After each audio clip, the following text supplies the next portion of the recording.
Winnie the Pooh, Chapter 7, by A. A. Milne, read by K.B. Now, in which Kanga and baby Roo come to the forest, and Piglet has a bath. Nobody seemed to know where they came from, but there they were in the forest, Kanga and baby Roo. When Pooh asked Christopher Robin how did they come here, Christopher Robin said, "In the usual way, if you know what I mean, Pooh." And Pooh, who didn't, said, "Oh." Then he nodded his head twice and said, "In the usual way, ah." Then he went to call upon his friend Piglet to see what he thought about it. And at Piglet's house he found Rabbit. So they all talked about it together. "What I don't like about it is this," said Rabbit. "Here we are, you, Pooh, and you, Piglet, and me, and suddenly, and Eeyore," said Pooh, "and Eeyore, and then suddenly, an owl," said Pooh, "and owl, and then all of a sudden, oh, and Eeyore," said Pooh, "I was forgetting him." "Here we are," said Rabbit, very slowly, carefully, "all of us. And then suddenly we wake up one morning and what do we find? We find a strange animal among us, an animal of whom we have never even heard before, an animal who carries her family about with her in her pocket. Suppose I carried my family about with me in my pocket. How many pockets would I want?" "16," said Piglet. "17, isn't it?" said Rabbit.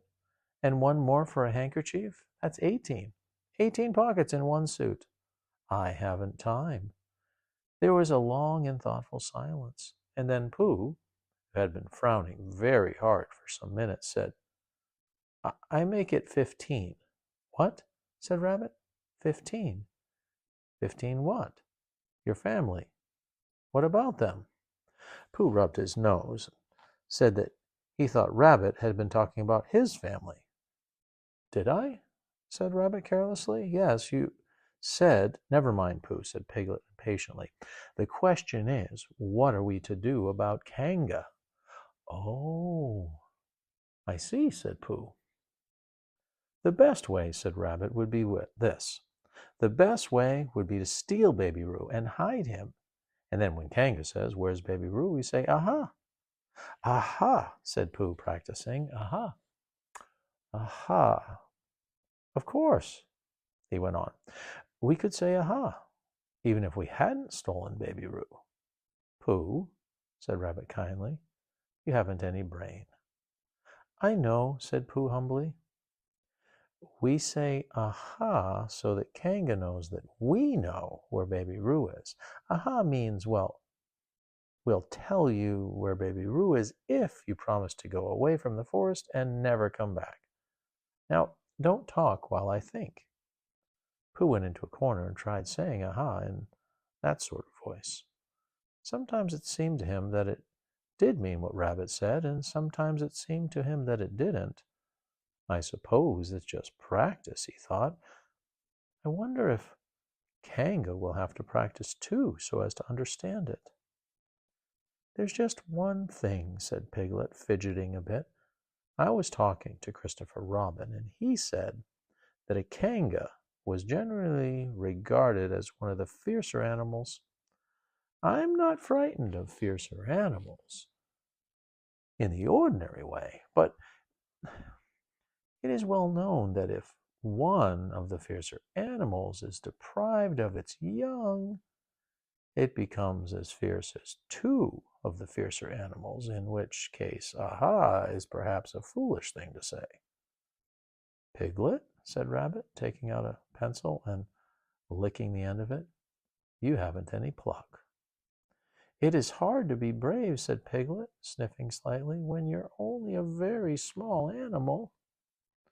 Rabbit, who had begun to write very busily, looked up and said, "It is because you are a very small animal that you will be useful in the adventure before us."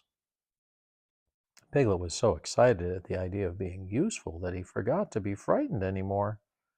And when Rabbit went on to say that Kangers were only fierce during the winter months, being at other times of an affectionate disposition, he could hardly sit still. He was so eager to begin being useful at once. "What about me?" said Pooh sadly. "I suppose I shan't be useful?" "Never mind, Pooh," said Piglet comfortingly. "Another time, perhaps." "Without Pooh," said Rabbit solemnly as he sharpened his pencil, "the adventure would be impossible." "Oh," said Piglet, and tried not to look disappointed. But Pooh went into a corner of the room and said proudly to himself, "Impossible without me?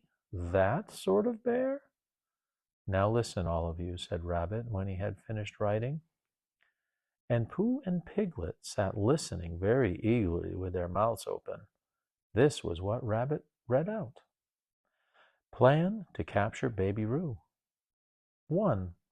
General remarks. Kanga runs faster than any of us, even me. 2.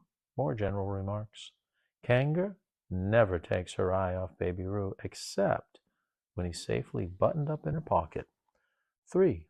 Therefore, if we are to capture Baby Roo, we must get a long start because Kanga runs faster than any of us, even me. See number 1. 4. A thought. If Roo had jumped out of Kanga's pocket and Piglet had jumped in, Kanga wouldn't know the difference because Piglet is a very small animal. 5. Like Roo. 6. But Kanga would have to be looking the other way first so as not to see Piglet jumping in. See number 2. 8. Another thought. But if Pooh was talking to her very excitedly, she might look the other way for a moment. 9. And then I could run away with Roo. 10. Quickly. 11. And Kanga wouldn't discover the difference until afterwards. Well, Rabbit read this out loud proudly, and for a little while after he read it, nobody said anything. And then Piglet, who had been opening and shutting his mouth without making any noise, managed to say very huskily, "And afterwards?" "How do you mean?" "When Kanga does discover the difference, then we all say, 'Aha!' All 3 of us?" "Yes." "Oh, what? What's the trouble, Piglet?" "Nothing," said Piglet, "as long as if we all 3 say it." "As long as we all 3 say it," said Piglet, "I don't mind," he said, "but I shouldn't care to say 'aha' by myself. It wouldn't sound nearly so well. By the way," he said, "you are quite sure about what you said about the winter months?" "The winter months?" "Yes, only being fierce in the winter months?" "Oh, yes, yes, that's all right. Well, Pooh, you see what you have to do?" "No," said Pooh Bear. "Not yet," he said. "What do I do?" "Well, you just have to talk very hard to Kanga so as she doesn't notice anything." "Oh, what about you?" "Anything you like. You mean like telling her a little bit of poetry or something?" "That's it," said Rabbit. "Splendid. Now come along." So they all went out to look for Kanga. Kanga and Roo were spending a quiet afternoon in a sandy part of the forest. Baby Roo was practicing very small jumps in the sand and falling down mouse holes and climbing out of them. And Kanga was fidgeting about and saying, "Just one more jump, dear, and then we must go home." And at that moment, who would come stumping up the hill but Pooh? "Good afternoon, Kanga." "Good afternoon, Pooh." "Look at me jumping," squeaked Roo, and fell into another mouse hole. "Ha! Hello, Roo, my little fellow." "We were just going home," said Kanga. "Good afternoon, Rabbit." "Good afternoon, Piglet." Rabbit and Piglet, who had now come up from the other side of the hill, said, "Good afternoon," and "Hello, Roo." And Roo asked them to look at him jumping. So they stayed and looked, and Kanga looked too. "Oh, Kanga," said Pooh, after Rabbit had winked at him twice, I don't know if you are interested in poetry at all." "Hardly at all," said Kanga. "Oh," said Pooh. "Roo dear, just one more jump, and then we must go home." There was a short silence while Roo fell down another mouse hole. "Go on," said Rabbit, in a loud whisper behind his paw. "Talking of poetry," said Pooh, "I made up a little piece as I was coming along. It went like this, now let me see." "Fancy," said Kanga. "Now, Roo dear, you'll like this piece of poetry," said Rabbit. "You'll love it," said Piglet. "You must listen very carefully," said Rabbit, "so as not to miss any of it," said Piglet. "Oh, yes," said Kanga, but she still looked at Baby Roo. "How did it go, Pooh?" said Rabbit. Pooh gave a little cough and began. Lines written by a bear of very little brain. On Monday, when the sun is hot, I wonder to myself a lot. Now is it true or is it not? That which is which and which is what? On Tuesday, when it hails and snows, the feeling on me grows and grows, that hardly anybody knows if these or those. On Wednesday, when the sky is blue, and I have nothing else to do, I sometimes wonder if it is true that who is what and what is who. On Thursday, when it starts to freeze, a hoar frost twinkles on the trees. How very readily one sees that these are whose, but whose are these. On Friday, yes, it is, isn't it? Said Kanga, not wanting to hear what happened on Friday. Just one more jump, Roo, dear, and then we really must be going. Rabbit gave Pooh a hurrying up sort of nudge. Talking of poetry, said Pooh, have you ever noticed that the tree over there? Where? Said Kanga. Now, Roo, right over there, said Pooh, pointing behind Kanga's back. No, said Kanga. Now jump in, Roo dear, and we'll go home. You ought to look at that tree right over here, said Rabbit. Shall I lift you in, Roo? And he picked up Roo in his paws. I can see a bird in it from here, said Pooh. Or is it a fish? You ought to see that bird from here, said Rabbit, unless it's a fish. It isn't a fish. It's a bird, said Piglet. Oh, so it is, said Rabbit. Is it a starling or a blackbird, said Pooh. That's the whole question, said Rabbit. Is it a blackbird or a starling? And then at last Kanga did turn her head to look. And the moment that her head was turned, Rabbit said in a loud voice, In you go, Roo. And in jumped Piglet into Kanga's pocket, and off scampered Rabbit with Pooh in his paws as fast as he could. Why, where's Rabbit? Said Kanga, turning round again. Are you all right, Roo dear? Piglet made a squeaky Roo noise from the bottom of Kanga's pocket. Rabbit had to go away, said Pooh. I think he thought of something he had to go and see about suddenly. And Piglet? Oh, I think Piglet thought of something at the same time suddenly. Well, we must be getting home, said Kanga. Goodbye, Pooh, and in 3 large jumps she was gone. Pooh looked after her as she went. I wish I could jump like that, he thought. Some can and some can't. That's how it is. But there were moments when Piglet wished that Kanga couldn't. Often when he had a long walk home through the forest, he had wished that he were a bird, but now he thought jerkily to himself at the bottom of Kanga's pocket. If this is flying, I shall never really take to it. And as he went up in the air, he said, oh. And as he came down, he said, ow. And as he went saying, ooh, ow, ooh, ow, ooh, ow, all the way to Kanga's house. Of course, as soon as Kanga unbuttoned her pocket, she saw what happened. Just for a moment, she thought she was frightened, and then she knew she wasn't, for she felt quite sure that Christopher Robin would never let any harm happen to Roo. So she said to herself, if they're having a joke with me, I will have a joke with them. Now then, Roo dear, she said, as she took Piglet out of her pocket, Bedtime. Aha, said Piglet, as well as he could after his terrifying journey. But it wasn't a very good aha, and Kanga didn't understand to mean what it meant. Bath first, said Kanga in a cheerful voice. Aha, said Piglet again, looking around anxiously for the others. But the others weren't there. Rabbit was playing with Baby Roo in his own house and feeling more fond of him every minute. And Pooh, who had decided to be a Kanga, was still at the sandy place on the top of the forest, practicing jumps. I am not at all sure, said Kanga in a thoughtful voice, that it wouldn't be a good idea to have a cold bath this evening. Would you like that, Roo dear? Piglet, who had never been really fond of baths, shuddered a long, indignant shudder, and said in as brave a voice as he could, Kanga, I see the time has come to speak plainly.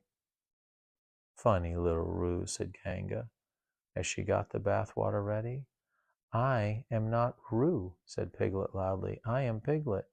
Yes, dear, yes, said Kanga soothingly, and imitating Piglet's voice too. So clever of him, she went on, as she took a large bar of yellow soap out of the cupboard. What will he be doing next? Can't you see? Shouted Piglet. Haven't you got eyes? Look at me. I am looking, Roo dear, said Kanga rather severely. And you know what I told you yesterday about making faces?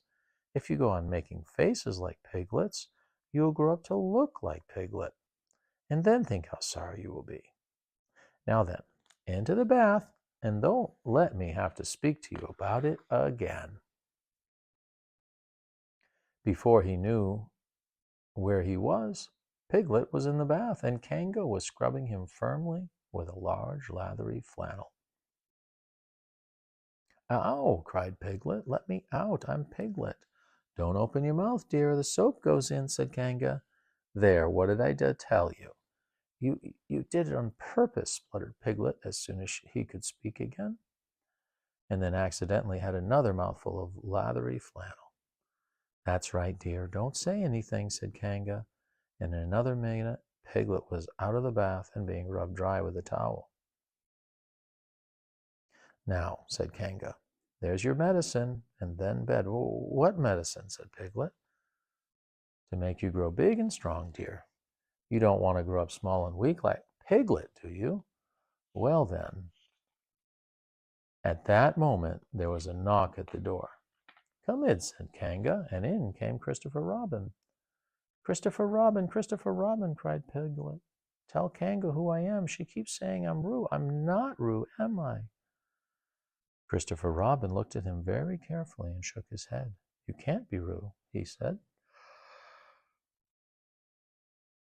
Because I've just seen Roo playing in Rabbit's house.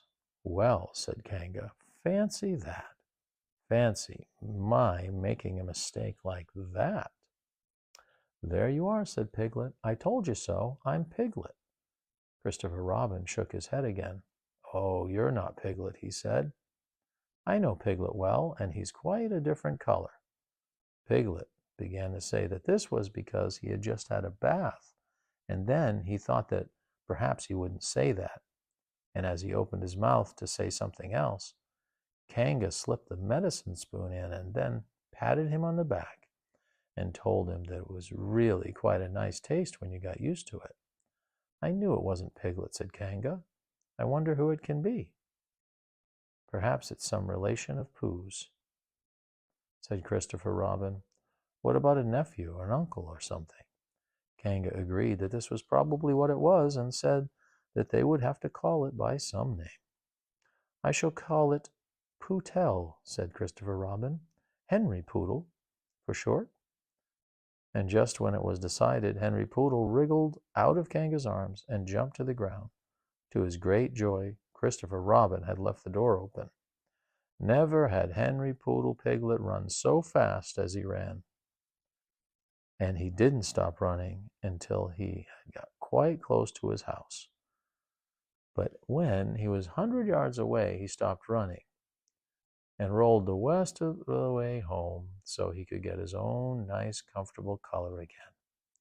So Kanga and Roo stayed in the forest, and every Tuesday, Roo spent the day with his great friend Rabbit, and every Tuesday, Kanga spent the day with her great friend Pooh, teaching him to jump, and every Tuesday, Piglet spent the day with his great friend Christopher Robin. So they were all happy again. The end.